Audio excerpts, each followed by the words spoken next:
Ba'zilar uni rasist, narkoman va sanoat qo'g'irchog'i deb ataganda, boshqalar uchun u Amerika ikonasi va romantik shoirga aylandi. Uning sirli shaxsi esa millionlab muxlislarni o'ziga jalb qildi. Lana Del Rey qayg'u, o'lim va kambag'allikni estetikaga aylantirib, 21-asrning eng katta san'atkorlaridan biriga qanday aylangani haqida bugungi videoda gaplashamiz. Lekin undan oldin videoga like bosib, kanalga obuna bo'lishni unutmadingiz degan umiddaman. Oldindan rahmat. Lana Del Rey ismi bilan tanilgan Elizabeth Woodridge Grant 1985-yil 21-iyunda Nyu-York shahrida Rob va Patricia Grantlar oilasida tug'ilgan. Qizaloq Lake Placid shaharchasida katta bo'lib, katolik tarbiya olgan va ayni cherkov xorida qo'shiq kuylash orqali musiqa bilan birinchi bog'langan. Ammo kichik shaharchaning tinchligi ortida Lana erta qiyinchiliklarga duch keldi. Uning oizi abyuziv inson edi va Elizabeth uchun o'smirlik davrida spirtli ichimliklar va giyohvand moddalar jiddiy muammoga aylandi. Ota-onasi u atiga 14 yoshligida giyohvandlikdan tuzalib ketish uchun Connecticutdagi maktab-internatga yuborishdi. Bu vaqt davomida Lana o'zini chuqur izolyatsiyasini his qildi va do'stlar orttirish uchun kurashdi. Bu tajriba keyinchalik uning bugungi musiqasini belgilaydigan melanxoliya, yolg'izlik va o'lim mavzularini shakllantirdi. Aytgancha, o'smirlik yillarida Lananing birinchi muhabbati Aaron Green avtohalokatda vafot etadi va bu Lananing dunyoqarashiga va kelajak ijodiga katta ta'sir o'tkazadi. Elizabeth reabilitatsiya qilish uchun maktabni tashlab 2003-yillarga ichimlik va giyohvand moddalardan tuzalib ketdi. Xolasi va amakisi bilan Long Islandda yashab ofitsiant bo'lib ishlayotgan vaqtda ayni amakisi Lanaga gitara chalishni o'rgatadi. Ko'p o'tmay u Nyu-Yorkdagi klublarda Sparkle, Jump Rope Queen va Lizzie Grant va Phenomena kabi turli sahna nomlari ostida chiqishlar qilishni boshlaydi. Shu bilan birga Lana Fordham universitetiga falsafa ixtisosligi bo'yicha o'qishga kiradi va keyinchalik uning musiqasiga chuqur kirib boradigan mavzular, Xudo, ilm va borliqning ma'nosiga katta qiziqish bildiradi. Universitetda o'qib yurganida Lana o'zining ovozi va musiqiy uslubi bilan tajribalar o'tkazdi. 2008-yilda u Lizzie Grant nomi bilan o'zining birinchi Lana Del Rey nomli debyut albomini Five Point Records agentligi ostida chiqardi, ammo katta e'tibor qozona olmadi. Albom flop bo'ldi. O'shanda Lizzie muhim qaror qabul qildi. U ushbu bobni o'chirib tashladi, albomga mualliflik huquqini qaytarib oldi va o'zini butunlay qayta kashf qilaman dedi. Eski Gollivud jozibasi dengiz bo'yidagi romantika va Amerikaning nostalgiyasidan ilhomlangan Lizzie Grant Lana Del Rey sifatida qayta tug'ildi. Bu ism va obraz tez orada hamma narsani o'zgartirdi. Nimaga aynan Lana Del Rey desangiz, Elizabeth qandaydir ekzotik ism istar edi va aktrisa Lana Turner hamda Ford Del Rey mashinasining nomlarini birlashtirib, romantik Lana Del Rey ismini o'z taxallus qilib tanlashga qaror qiladi.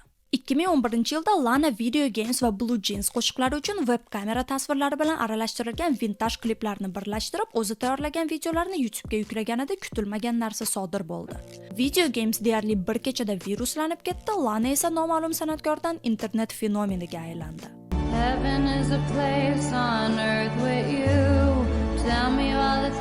Qo'shiq tushunganingizdek sanoat e'tiborini tortdi va ko'p o'tmay Lana Interscope va Polydor Records bilan shartnoma tuzdi. 2012-yil boshida Lana o'zining ikkinchi albomi Born to Die ni chiqardi. U tanqidchilarni ikkita lagerga bo'lgan bo'lsa ham, ommani butunlay o'ziga tortdi.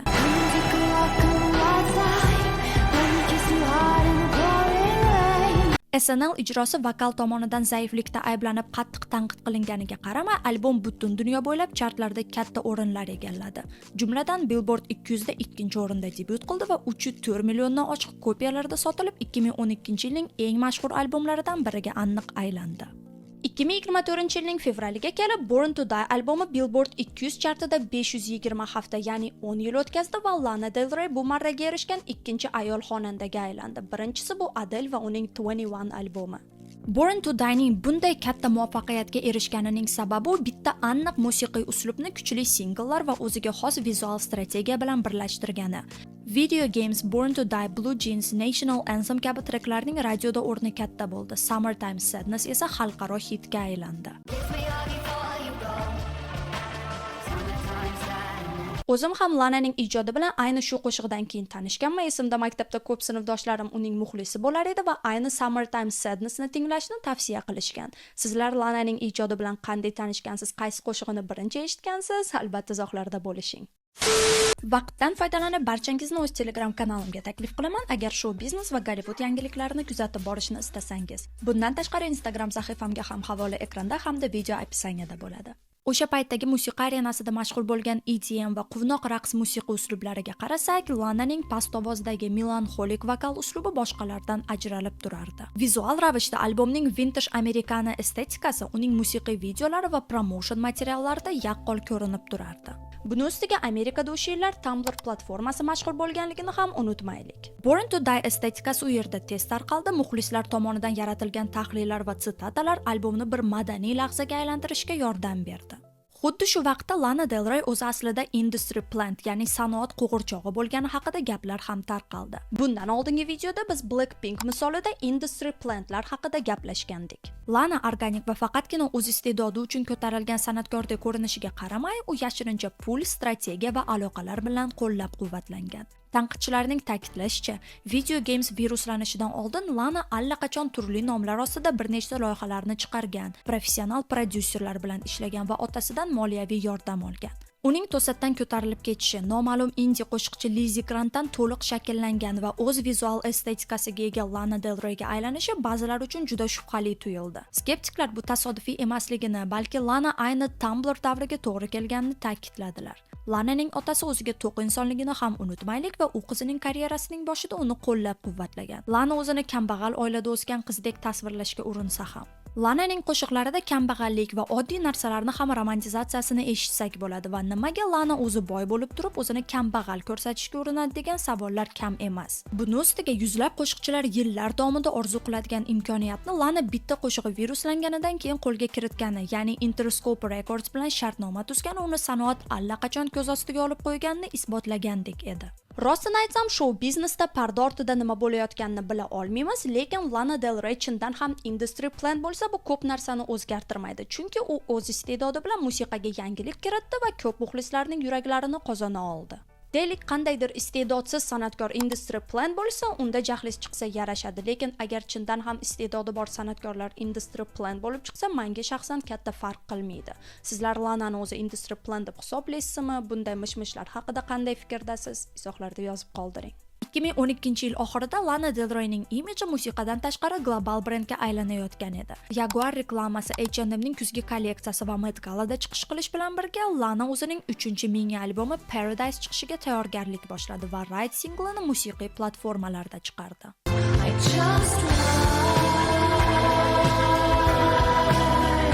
Ayni shu qo'shiq uchun olingan 10 daqiqalik klip katta munozaralarga sabab bo'lgandi. Ayrim tanqidchilar videoni fohishabozlik tarafdori va antifeministik deb ayblashdi. Sababini tushunish uchun klipni ko'rsangiz kifoya. Ammo ko'plab muxlislar Ride ayollarning avtonomiyasi va mustaqilligining tasviri deb himoya qilishdi. Lana o'z ijodida undan yosh kattaroq bo'lgan erkaklar va Lolita konsepsiyasiga ko'p murojaat qiladi va sabab Lananing bolalik muammolari bo'lishi mumkin. Aytib o'tganimdek, Lananing oyisi abusive bo'lgan va qo'shiqlariga ko'ra Lananing otasi o'z qizini himoya qila olmagan. My father never stepped in when his wife raged at me. I was looking for the father I wanted back. Natijada Lana sevgan insonlaridan ota figurasini qidirardi, chunki u uning himoyasini sezmas edi. Nima bo'lmasin, bu qo'shiq uning diskografiyasidagi eng hissiy qo'shiqlardan biri ekanligini barcha tan olsa kerak. Noyabr oyida Billboard 200 ning 10 taligiga kirgan va keyinchalik eng yaxshi pop vokal albomi uchun Grammy nominatsiyasiga sazovor bo'lgan Paradise mini albomi chiqdi. Lana yirik xalqaro mukofotlarni, jumladan MTV Europe Music Awards va Brit Awards ni qo'lga kiritdi va bu uning viruslangan qo'shiqchidan jahon yulduzga aylanganini tasdiqladi. Lananing shaxsiy hayot haqida biroz aytib ketsam, 2012-yilda yulduz shotlandiyalik qo'shiqchi James O'Neill bilan munosabatda edi va ular Lananing musiqasi ustida hatto birga ishlashar edi. Ammo munosabatlar 3 yil davom etib ajralish bilan tugadi. 2013-yilda Lana Del Rey o'z karyerasining yangi bosqichiga kirdi. U Baz Luhrmannning Buyuk Gatsby filmi uchun Young and Beautiful qo'shig'ini yozdi. Bu qo'shiq yoshlik, go'zallik, sevgi va ekzistensial qo'rquv mavzularini mukammal tarzda qamrab oldi. Men yosh va go'zal bo'lganimda meni hali ham sevasanmi degan lirikslar esa barchani o'z-o'ziga savol berishga majburladi.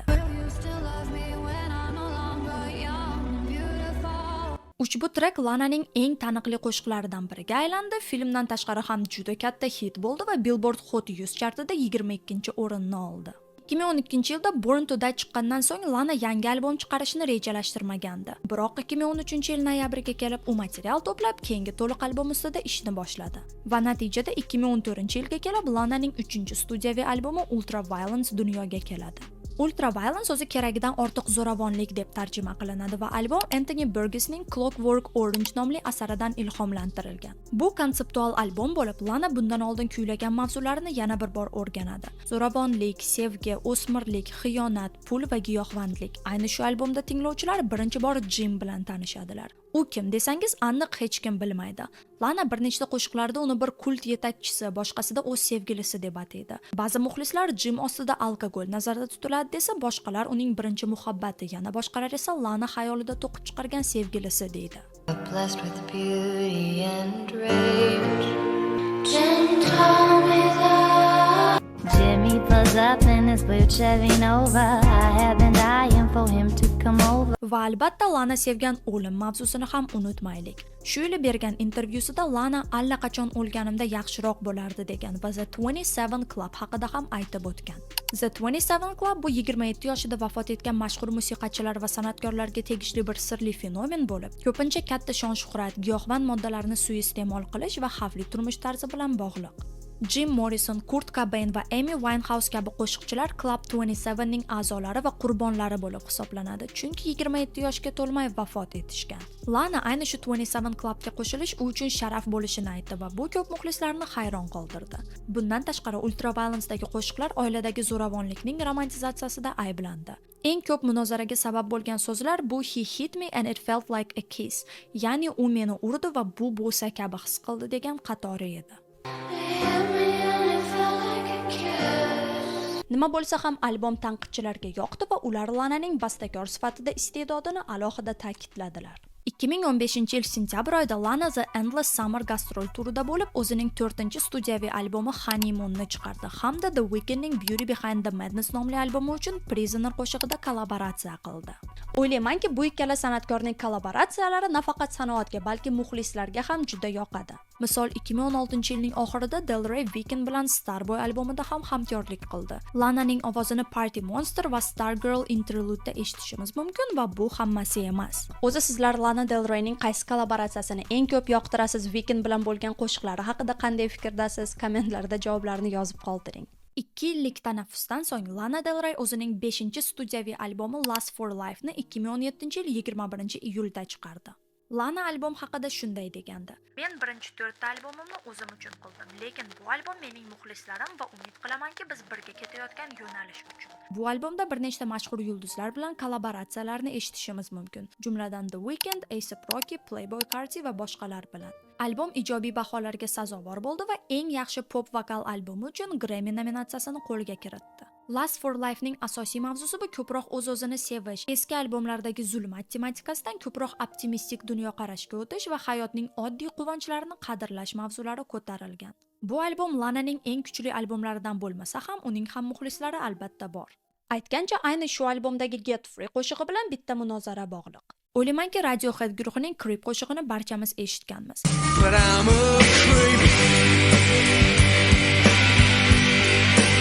Va Lananing qo'shig'idagi bir parcha Creep qo'shig'idagi boshqa parchaga bir o'xshab ketadi.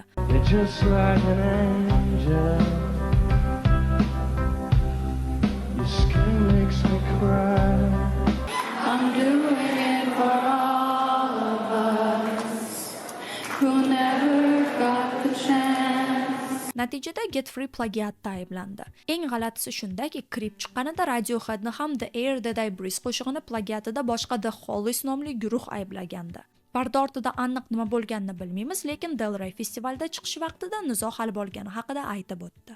Xuddi shu yili Lana Del Rey Gucci'ning Guilty atrining yuzi sifatida e'lon qilindi va reklamalarda paydo bo'ldi. O'ylaymanki, fotosessiyalarga bir qarasak, Lana Del Rey o'z vibe bilan Gucci brendiga juda ham mos keladi va agar u Lady Gaga o'ynagan House of Gucci filmiga taklif qilinganda aktrisa sifatida u kastga ideal mos kelardi. Lana Del Rey 6-studiyaviy albomi Norman Rockwellni 2019-yilning avgustida chiqarishi bilanoq katta tanqidiy maqtovga sazovor bo'ldi va hozirgacha buning eng yaxshi albomlaridan biri hisoblanadi. Rolling Stone hatto uni pop klassikasi ham deb atagan.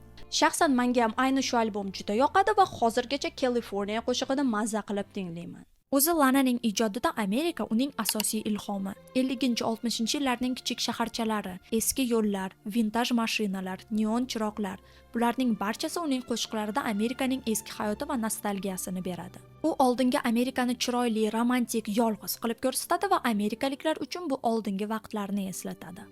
Lekin nimaga Lana Del Rey butun dunyo bo'ylab shu qadar mashhur desangiz, uning qo'shiqlari birinchi o'rinda oddiy hissiyotlarni naqadar chiroyli tasvirlashiga bir qarang. Sevgi, orzu, yolg'izlik bular hammaga tanish. Shuning uchun biz o'tgan asrning aqshida ulg'aymagan bo'lsak ham, Lananing qo'shiqlarida o'zimizni topamiz. NFR Lananing Jack Antonoff bilan birinchi hamkorligini boshlab berdi. U albomning ko'p qismini yozib, prodyuserlik qilgan. Norman Rockwell 2 ta Grammy nominatsiyasiga nomzod bo'ldi, yil albomi va yil qo'shig'i, lekin g'alaba qozona olmadi. O'sha yili dunyo hali tayyor bo'lmagan kollaboratsiya chiqdi.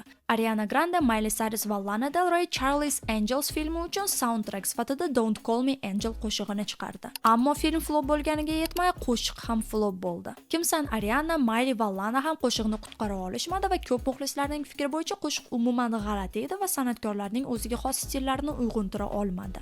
Musiqadan tashqari Lana Del Rey adabiyotga ham qo'l urgan. 2020-yilda o'zining birinchi she'riy to'plamini Violent Bend Backwards Over the Grass'ni va Jack Antonoff tomonidan ishlab chiqarilgan audio kitobni chiqardi. May I never go where angels fear to tread, so as to have. Lekin 2020-yilning eng juicy munozarasi may oyida Lana Del Rey Instagramni madaniyatga maktub nomli posti bilan portlatganda sodir bo'ldi.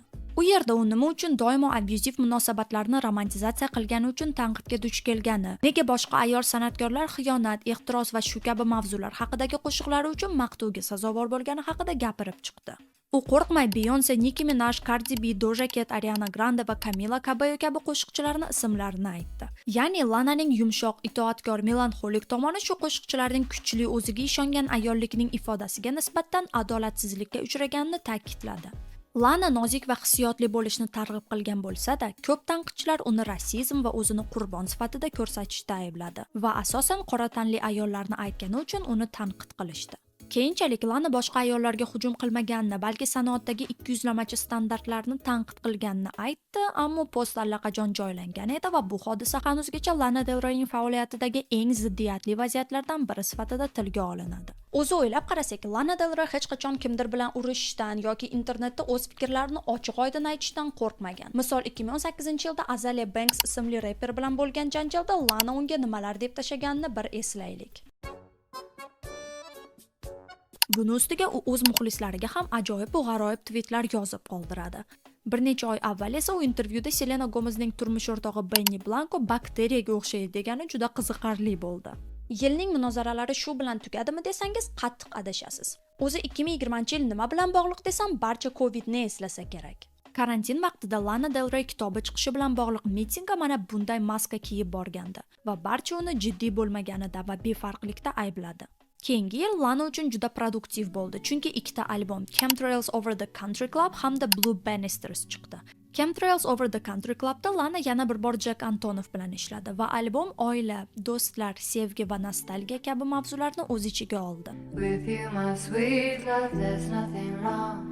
Contemplating God. Turli munozaralar tufayli Blue Bannisters boshqa albomlari kabi muvaffaqiyatli bo'lmagan bo'lsa ham, u yerda Lana o'zining ko'proq shaxsiy tomonlari haqida kuylagan va albom birinchi eshitishda darrov yoqmasa ham, eshitgan sari odam mazza qilsa kerak.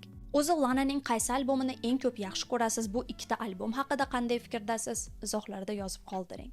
9-studiyaviy albom Did You Know There Is a Tunnel Under Ocean Boulevard chiqishidan oldin Lana Del Rey uzoq kutilgan kollaboratsiyada paydo bo'ldi. U Taylor Swiftning Midnight albomidagi Snow on the Beach qo'shig'ida ishtirok etdi va Billboard Hot 100 chartida o'z karyerasidagi eng baland 4-o'rinni egalladi. Esimda Midnight chiqqanida Billboard Hot 100 chartining birinchi 10taligini Taylor Swift yakkaxon solo qo'shiqlari bilan bosib olgandi va ularda faqatgina Lana Del Rey bilan bo'lgan kollaboratsiya ajralib turardi. 2023-yil davomida Lana o'z albomini bir qator intervyular va fotosessiyalar, jumladan Billie Eilish bilan intervyu jurnalining muqovasi bilan promotion qildi. U shuningdek kafeda ham ishlab ko'rdi. What? 20-iyulda Del Rey ishchi xodimlar formasida Alabama shtatidagi Wafli kafesida qahva quyib, mijozlar bilan suhbatlashayotganini ko'rib qolishdi. Keyinchalik Del Rey vaziyatni tushuntirdi. Menejer Lanani o'z kafesida ko'rib, unga sovg'a sifatida kafening formasi va ism yorlig'ini hadya qilgan. Lana esa biroz mijozlarga xizmat ko'rsatishga rozi bo'lgan. O'shanda internetda keyingi albomning nomi Waffle kafesida ishlash bo'ladi degan hazillar chiqib ketgandi. So'nggi 2 yil Lana Del Rey uchun sahna chiqishlari, festivallar va gastrollarda o'tdi. Misol 2024-yilda qo'shiqchi Coachella headlineri bo'ldi va Billie Eilish bilan birga bir sahnada uzoq kutilgan kollaboratsiya qildi. Ko'p intervyularda Billidan Lananing musiqasi haqida so'rashar edi va Billie Lanani juda hurmat qilishi va uning qo'shiqlarini karyerasiga yo'l ochgan asosiy ilhom manbai deb atadi. Lanadan o'z ijodida ilhomlangan boshqa qo'shiqchilar qatorida Taylor Swift, Halsey va Olivia Rodrigoni ham aytib ketsak bo'ladi. Bundan tashqari Lana 2024-yilda o'z sevgan insoniga turmushga chiqdi. Bu qandaydir mashhur qo'shiqchi yoki biznesmen emas, balki oddiy gid Jeremy Dufresne bo'ldi. Lana bunday sodda insonni o'z turmush o'rtog'i sifatida tanlagani va ularning turmush tarzlarining o'rtasidagi farq muxlislar orasida katta mavzuga aylandi. Yaqin do'stlar davrasida o'tkazilgan to'y marosimidan keyin juftlik Parij moda haftaligida er-xotin sifatida birinchi bor paydo bo'ldilar. Lana Valentino libosida nafis ko'rindi, Dufresne esa oddiyroq casual stilda bo'ldi. Albatta, kuzatuvchi sifatida Lananing shaxsiy hayotiga burnimizni suqib, u bilan uchrashsin, bu bilan uchrashmasin deya olish huquqimiz yo'q. Shuning uchun Lana uchun xursandman. U bundan oldin sanoatdagi insonlar, aktyorlar va qo'shiqchilar bilan allaqachon munosabatda bo'lganini hisobga olib, demak, o'zi oddiyroq insonga turmushga chiqishga qaror qildi va hozirda baxtli degan umiddaman. Yana bir so'nggi yillarning eng hot mavzusi bu albatta Ozempic va bu nafaqat Lanaga, balki Demi Lovato, Meghan Trainor, Selena Gomez va boshqa yulduzlarga ham taalluqli. 2021-yildan 2023-yilga qadar Lana biroz semirib, uning figurasi o'zgarib ketgan edi va bu qandaydir yomon holat emas, lekin Gollivud va show biznes fat shamingni yoqtirishini unutmaylik. Nafaqat sanoat, balki o'z muxlislaringiz ham doimo sizning vazningiz haqida gapiraversa, siz ham go'zallik standartlari orqasidan quvishni boshlaysiz. Lana Del Rey to'satdan 2024-yilga kelib qisqa vaqt davomida katta vazn tashlab yubordi. Ko'plarning fikri bo'yicha bu aynan Ozempic tufayli. Bu yerda muammo Lanani dori qabul qilishi emas, balki muxlislar hali ham ozg'in mashhurlarga mahliyo bo'lgani. Ozempic o'zi sog'liqqa zarar bo'lganini va qanchadan qancha yulduzlar uni iste'mol qilganini hisobga olsak, vaziyat albatta ayanchli. Lana Del Reyning keyingi davri shu oy boshlanadi. Dastlab Lasso nomi ostida, keyinchalik The Right Person Will Stay deb e'lon qilingan 10-studiyaviy albomi Stove 2026-yilning yanvar oyida chiqishi kutilmoqda. Lana Del Rey musiqada o'z yo'lini yaratdi va fenomenga aylandi. Uni sevish yoki yomon ko'rish mumkin, lekin befarq qolishni ilojisi yo'q. Tanqidlar, mojaro va bahslarga qaramay, u har doim o'zining noyob ovozi bilan dolzarb bo'lib keldi va uning ijodi musiqada katta o'ringa ega bo'lishda davom etmoqda. Va bugunga shu do'stlar, video sizlarga yoqdi degan umiddaman. Keyingi videolarda ko'rishguncha xayr.